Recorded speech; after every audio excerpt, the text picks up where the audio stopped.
Hello and welcome to episode 4, Social Interaction. If you haven't met me before, my name is Lola. It's nice to meet you, and I've recently come into the awakening of my neurodivergence. And I'm creating this series to understand myself better, to help other people understand neurodivergence. Today I'm going to be talking about social interaction. This is a biggie. Social interaction for neurodivergent people is primarily the number one top challenge. Why is social interaction such a challenge for neurodivergent people?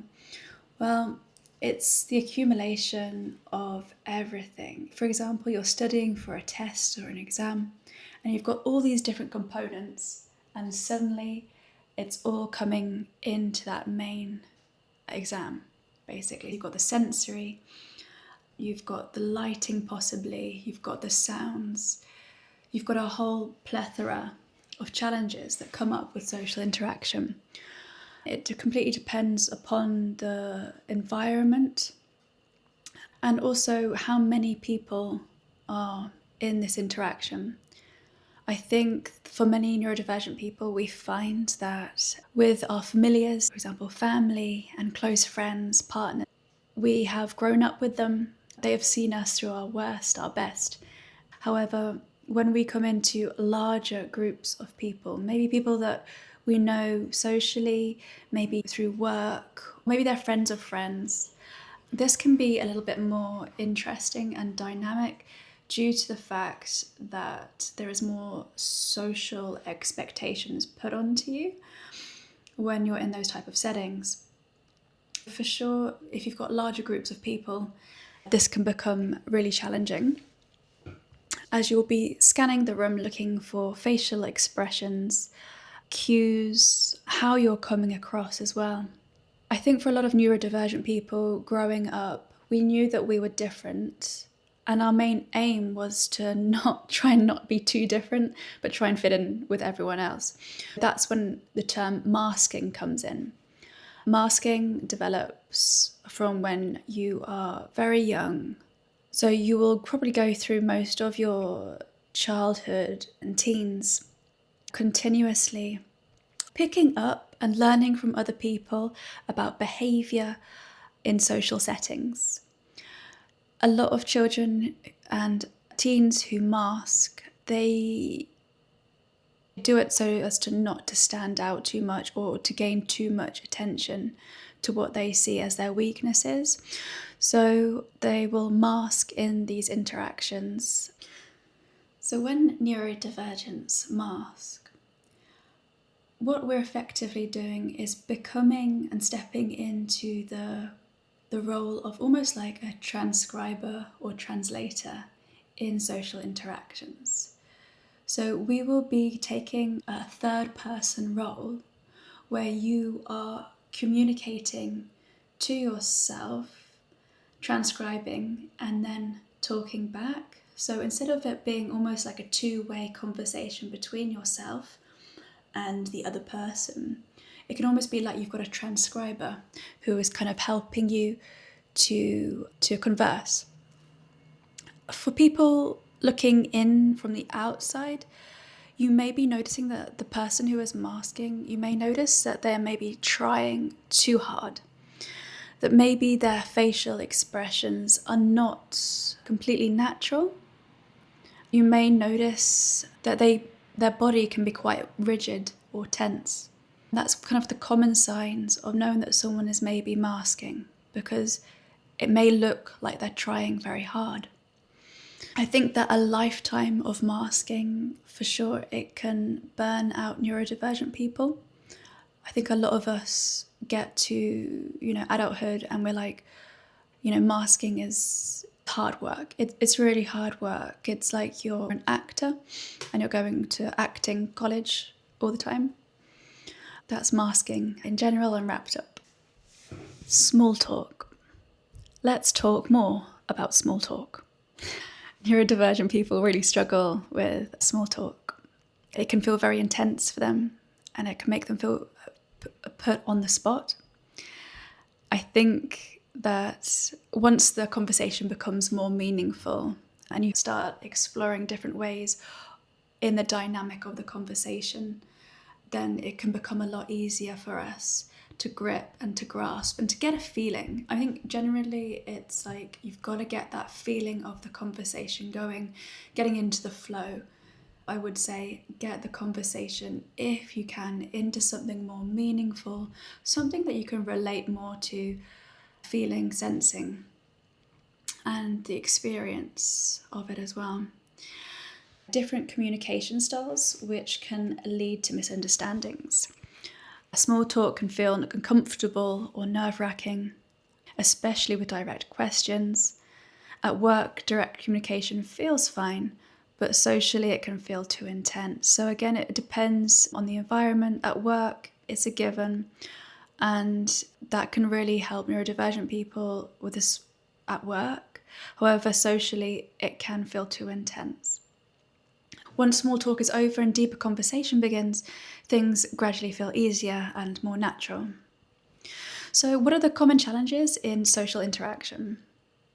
Masking to fit social expectations, small talk feeling awkward or draining, difficulty reading social cues.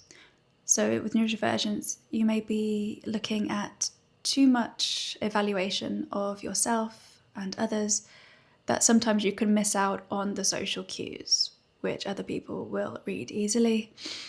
Feeling overwhelmed by group conversations. So a whole party of people can be talking together. For example, for me, it's when everyone's sitting at a table and it's over dinner. This is when I get really sensory overloaded, because you've got the food in front of you, which you're trying to focus on. You've got the people around you talking, conversing, and often the conversations at dinner parties, they get very intense. So for neurodivergent people, this can be a very hot seat time for them. And during those times, you may notice that you have to get up, leave the table, go to the bathroom, do a few grounding exercises, breathing, tapping, stimming, whatever you want to, then come back in feeling refreshed and with a new perspective, so that you've kind of released all of those things that have been built up over this group party. And our next one is zoning out or dissociating when overstimulated. You may notice if you've got a lot of information coming in, then you may notice yourself drifting off, maybe looking over to a wall, maybe looking up to the clock or the time. And that's when teachers in school would say they're lazy or they're tired, they're not focusing.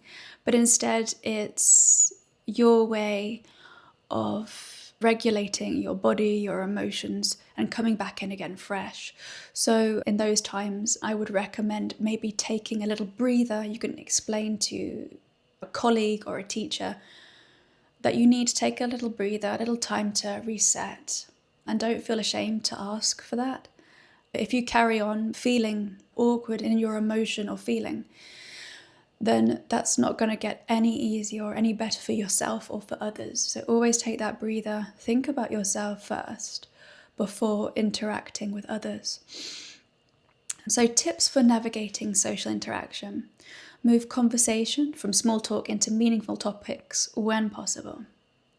Setting boundaries. This is a really big one when feeling overstimulated. Taking that time, if you need to come back and then come back in when you're refreshed. Using grounding techniques before or during social events. Anything that feels comforting or regulating for you. Regulate yourself through tapping or stimming. Go to another room where you're less environmentally impacted by lights, people, etc. That's very neutral. Give yourself permission to leave or take breaks. Stay close to someone familiar for support during large gatherings. So for me, when I'm in large groups or gatherings, I like to have I would call safe person, my anchor.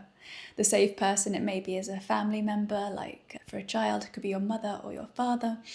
If you're an adult, maybe it's your husband, your wife, your partner, girlfriend, boyfriend, or maybe a friend of yours, a best friend who you've known for a long time. Giving yourself that little anchorage is so, so important, and they will know your strengths and your weaknesses, and they can help you ride the conversations easier and smoother, and can also bring you into conversations when you're feeling a little bit left out or stuck. Okay, so that is all for our social interaction. I hope you found it interesting. If you've got any questions about what I've talked about, then please either DM me or comment in the comment section. I would love to hear your thoughts and questions. Next time, I'm going to be talking a little bit more about the strengths and the challenges that we face. And then after that, we will be going on to how to support the neurodivergent people in your life.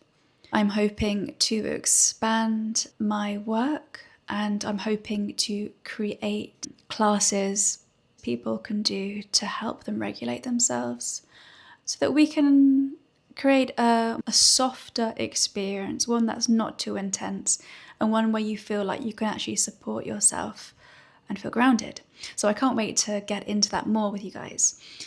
If you've enjoyed this video, please click the like, comment, and share, and I'll see you next time. That's all. Thank you.